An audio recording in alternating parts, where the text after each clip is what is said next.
La moderna visione anatomica del nostro organismo ci porta a vederlo come se fosse una macchina, dove ogni parte del nostro corpo è adibita allo svolgimento di una specifica funzione. E anche se scientificamente sappiamo che è composto da miliardi di cellule, continuiamo a pensare che la vita sia una sola, la nostra, e che senza di noi il nostro corpo sia qualcosa alle nostre dipendenze, ma totalmente inanimato.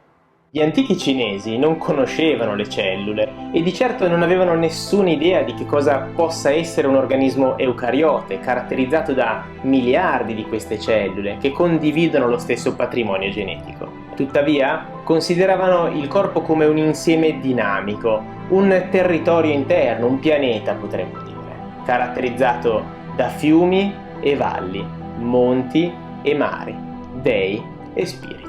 La storia della Cina è costellata da una miriade di rappresentazioni del corpo umano. Disegni che sono spesso poveri di dettagli anatomici, ma ricchi di significati simbolici.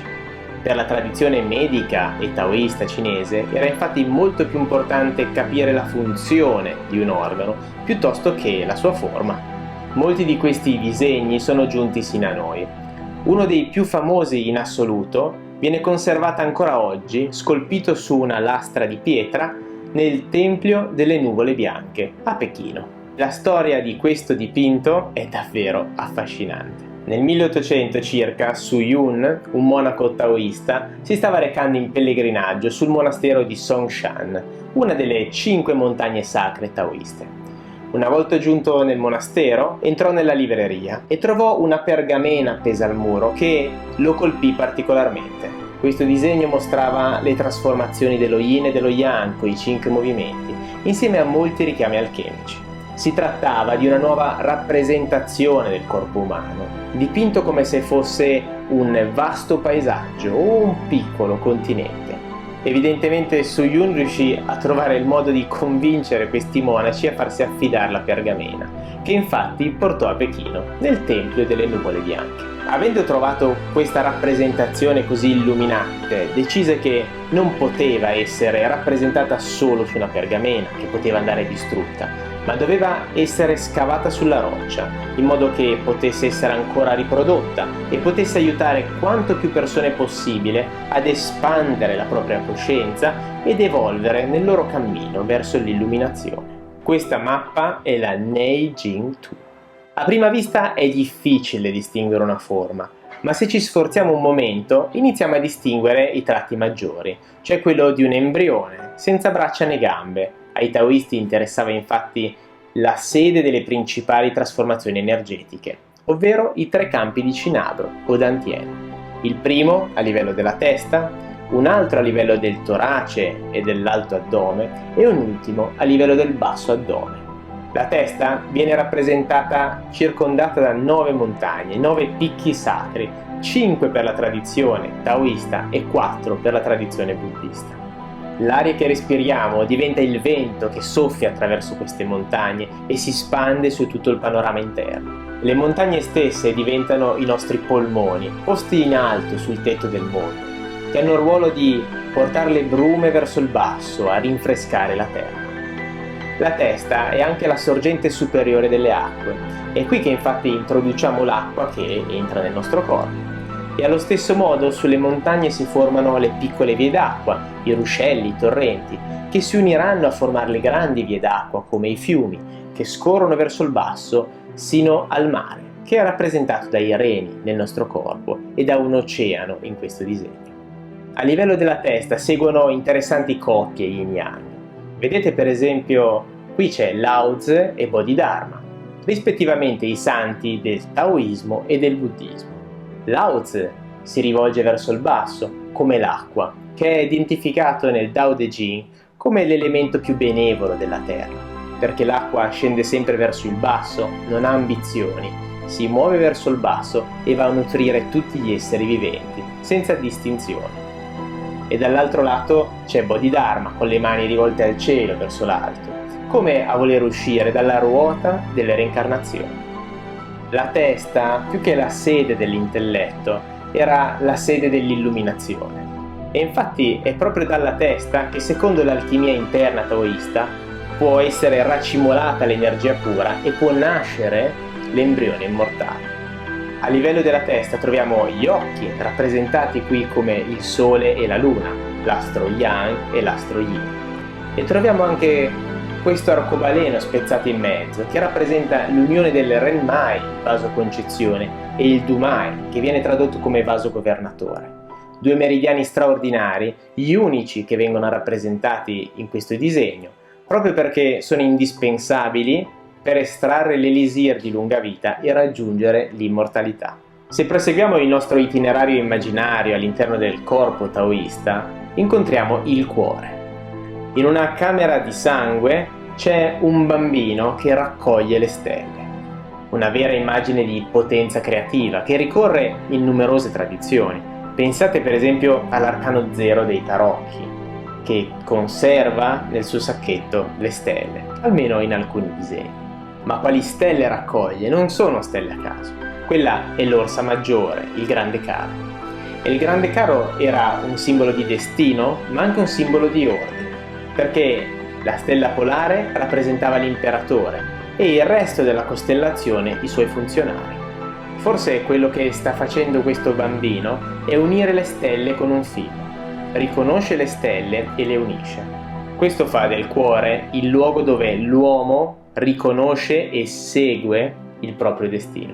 Il Grande Carro, tra l'altro, è una costellazione particolare perché si sposta di 1 grado ogni giorno e nei 365 giorni dell'anno esegue una completa rotazione su se stessa, andando ad indicare ogni direzione dello spazio.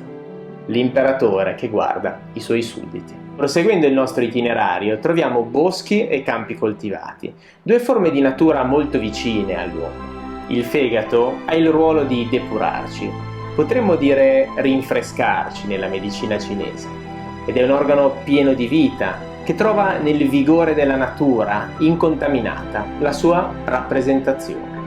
Quello che per noi è il sistema digerente, la nostra fonte di nutrimento, viene qui rappresentata naturalmente dai campi coltivati, dove un bue tira l'aratro sotto il controllo di un contadino. È un posto che ha bisogno di lavoro, ma anche di riposo. Ricordiamoci che solo un campo che ha riposato può dare un buon raccolto.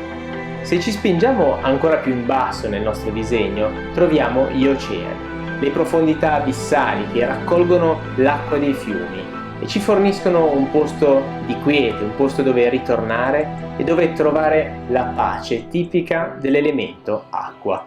Nel nostro corpo i reni sono posti in basso e sono chiaramente legati all'elemento acqua.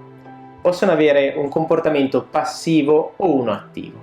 Quello passivo riguarda il lasciar fuoriuscire l'acqua in eccesso che verrà dispersa con le urine. Il comportamento attivo invece, energeticamente dispendioso, prevede il richiamo dell'acqua all'interno del nostro corpo. I reni, attraverso questo bilanciamento di una parte passiva e una parte attiva, una parte yin e una parte yang, diventano i responsabili del nostro bilancio idrico. Così è il rene per la medicina cinese. Anch'esso una radice yin e una radice yang. Una radice yin, fonte di tutta l'acqua dell'organismo, e una radice yang, espressione del fuoco. In natura non è diverso. Se noi cerchiamo il fondo degli oceani, la parte più yin del mare, lì sotto troviamo la crosta terrestre, col calore della terra. Ed ecco che quindi sotto l'acqua, nel posto più yin dell'oceano, c'è una radice yang, una radice fuoco. E l'unione dell'acqua col fuoco, dell'umidità col calore, permette di far risalire l'acqua attraverso l'evaporazione e farla diventare nuovamente delle nubi che verranno spostate contro le montagne e permetteranno all'acqua di rientrare in un nuovo ciclo. La visione taoista dell'essere umano, senza perdere nulla della conoscenza medica cinese, offre una visione più ampia, cosmica, forse addirittura spirituale dei medesimi concetti. E credo che questa interpretazione sia oggi incredibilmente attuale e porti la nostra attenzione ben al di là dei meri confini della medicina cinese. L'uomo tende a considerarsi al centro di tutto, si considera meglio delle altre specie. Dovremmo tenere a mente che siamo noi stessi un universo in continua trasformazione. abitato da miliardi di esseri viventi, da miliardi di cellule, che condividono un patrimonio genetico e possono sentire alcune connessioni tra di loro, ma ignorano completamente di essere parte di un organismo più grande, che non possono neanche immaginare, perché questo va completamente al di là del loro livello di immaginazione. E allo stesso modo posso chiedervi un leggero sforzo mentale, pensare che noi stessi forse facciamo parte di un organismo più grande che potremmo chiamare pianeta Terra, un ecosistema in cui noi viviamo insieme ad altre specie, ad altri esseri viventi, con i quali siamo interconnessi, spesso molto di più di quello che riusciamo a pensare. Anche questo sistema è da nutrire, adorare, rispettare. Se non per comprensione, almeno facciamolo per buon senso. Oggi l'essere umano sta davvero abusando del sistema che lo circonda. Nessuna specie distrugge l'ambiente che lo circonda, perché è un atteggiamento suicida. Pensate, per fare un esempio, ai virus. Esistono due tipi di virus, i virus idioti e i virus intelligenti. I virus idioti sono quelli che uccidono il loro ospite e quindi muoiono, perché l'ospite non è più in vita. I virus intelligenti sono quelli che non uccidono l'ospite e quindi vivono e si propagano. L'essere umano si sta comportando come un virus idiota. Ma torniamo indietro al nostro paesaggio interno taoista. Il concetto principale è che il taoista, ascoltando, visualizzando e sentendo l'immensità del proprio corpo, diventa lui stesso un essere cosmico. Espandendo i confini della propria coscienza, non rinuncia alla sua natura umana, ma raggiunge quella divina. Seguendo le orme del monaco Suyun, spero che rendere fruibile a tutti questa visione taoista dell'organismo umano possa aiutarci, magari aiutare alcuni a raggiungere l'illuminazione e aiutare tutti gli altri a guardare questo nostro mondo con nuovi occhi.